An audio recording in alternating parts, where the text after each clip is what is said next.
एक बार एक किसान जंगल में लकड़ी बीनने गया। उस शांत जंगल में कुछ अलग दिखा। क्या दिखा? एक लोमड़ी जिसके सिर्फ दो ही पैर थे, बाकी शरीर गिरफ्तार रही थी, लेकिन लोमड़ी के चेहरे पे मुस्कान थी, आंखों में चमक थी। अब किसान हैरान था, सोच रहा था बिना पैरों वाली ये लोमड़ी आखिर जिंदा कैसे है? ये तो शिकार कर ही नहीं सकती है, तो जिंदा कैसे रहेगी? तभी अचानक जंगल में हलचल मच गई। एक शेर अपने दांतों में ताजा शिकार लेकर उस ओर बढ़ रहा था। सारे जानवर डर के मारे इधर उधर भाग रहे थे। किसान भी किसी तरह से पेड़ पे चढ़ गया। पेड़ की शाख से उसने देखा कि शेर सीधा लोमड़ी के पास गया और खाने का एक हिस्सा उसके सामने डालकर खुद चुपचाप वहां से चला गया। जबकि किसान तो सोच रहा था कि शेर लोमड़ी का शिकार कर लेगा, बट नहीं, शेर ने उस लोमड़ी को अपने खाने में से थोड़ा खाना दिया। अब ये चीज किसान को बड़ी अजीब लगी। अगले दिन भी वो आके जंगल में पेड़ के ऊपर बैठ गया और उसने सेम वही दृश्य दोबारा देखा। अब किसान समझ गया कि ये सब भगवान की माया है।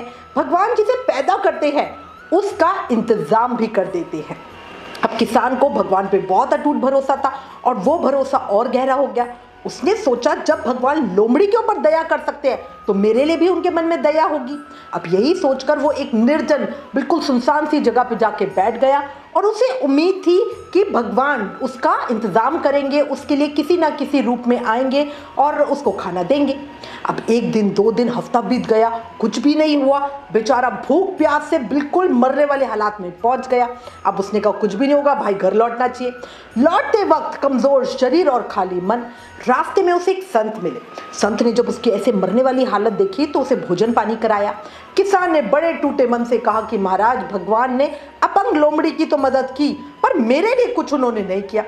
तो संत मुस्कुराए और प्यार से उसके सर पर हाथ फेरते हुए बोले कि बेटा, तुम भगवान का इशारा ढंग से समझे नहीं। उन्होंने तुम्हें लोमड़ी के जैसा कमजोर नहीं, शेर के जैसा शक्तिशाली बनाया है। भगवान नहीं चाहते कि तुम लोमड़ी की तरह दूसरों की दया पे जियो। भगवान चाहते हैं शेर की तरह तुम दूसरों की मदद करो। अब ये चीज सुनकर वो किसान एकदम हैरान रह गया।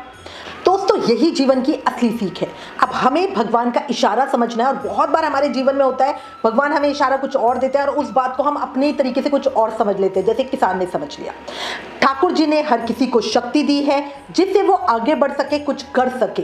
अब फैसला हमें करना है कि हमें क्या बनना है, शेर की तरह मदद करने वाला बनना है या लोमड़ी की तरह दूसरों की मदद पे जीना है।